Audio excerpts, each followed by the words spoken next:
Hello and welcome to Woke Watch. And this week the woke mob have descended, donning their ideological armour and taking their perceived moral high ground to become true keyboard warriors, as they attempt, not for the first time, to get Eminem cancelled. So what has Marshall Mathers done to offend the anti-everything brigade? Well, some would argue, simply being a 49-year-old straight white man should be enough. It'll set off the hordes of morbidly obese people with green or blue hair, greasy skin, too many facial piercings, and regardless of whether they're a man or a woman, their unshaved underarms. It transpires that several young woke people, Gen Zers, have discovered a song released 18 years ago, before all this woke bullshit even took place. And they're not offended by the song, as it were. They are angered by one scene in the video.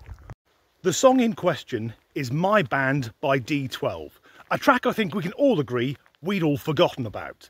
And the offending scene comes right at the end of the video, when Eminem is singing about his salsa, which is a euphemism, whilst dressed as a matador, and the rest of D12 are playing behind him dressed as a mariachi band. So Eminem is guilty of cultural appropriation. Here's the thing though. Those that dance the wokey-cokey are only gunning for Eminem, although I'm sure the term gunning is far too violent and upsetting for them. But none of the members of D12 are Mexican. So surely they must all be guilty of cultural appropriation. But if you're looking for the wokest people in the woke club, they're almost always upper middle class white people who feel guilty for being upper middle class white people and project that guilt onto others, in this case the only white member of D12.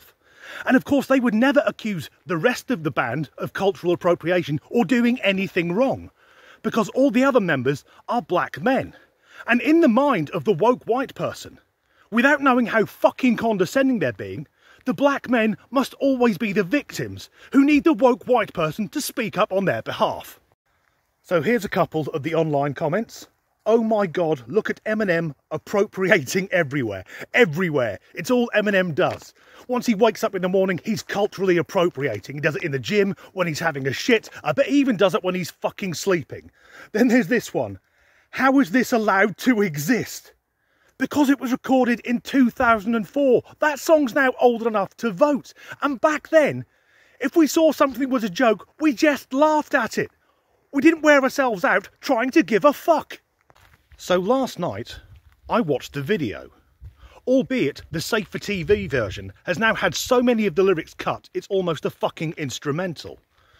But given that the overly sensitive people got upset because a man wore some clothes and a fake moustache, I thought, well, whilst they're out sheltering in their designated safe spaces, I will try and look at this song like a woke person, doing what those bastards always do, applying modern values and standards, but not society's, their values and standards, to a song that's pushing 20. What else, if they wanted to, could they cry about? First up, women in the video are openly sexually objectified. But not only that, Eminem dresses up as several women in the video. And I can't believe there isn't someone fighting back the tears on Twitter, writing, Eminem's mocking trans women, I'm literally shaking! Then there's what today we would call body shaming, there's violence, there's scenes in the video where Eminem is kept separate from the rest of the band, which is probably a hint towards racial segregation. There's a dwarf dancing for comedic effect. And given that recently both Lizzo and Beyonce have come under fire for using ableist slurs in their songs, in the D12 track, there's one line where a man says to a woman, "Bitch, are you retarded?" And talking of the pop star who floats in water, buoyancy, if we go with this ridiculous notion of cultural appropriation, meaning that if someone takes something from another culture or another race and uses it themselves, and that is in fact stealing from that other culture or race, why has no one ever called her out for having blonde hair? Surely she's nicked that from white people. But no one has challenged her, nor should they. It's her hair, she can do what she fucking likes with it. And as for the people who are trying to get Eminem cancelled now, with cultural appropriation, wouldn't it be easier to look at a white guy who's rapping? That's the easiest open goal ever. Because which white rappers were there before Eminem? I can think of one. Vanilla fucking ice. If there was a problem, yo, I solve it. Check out my hook while the DJ revolves it. Where's he now?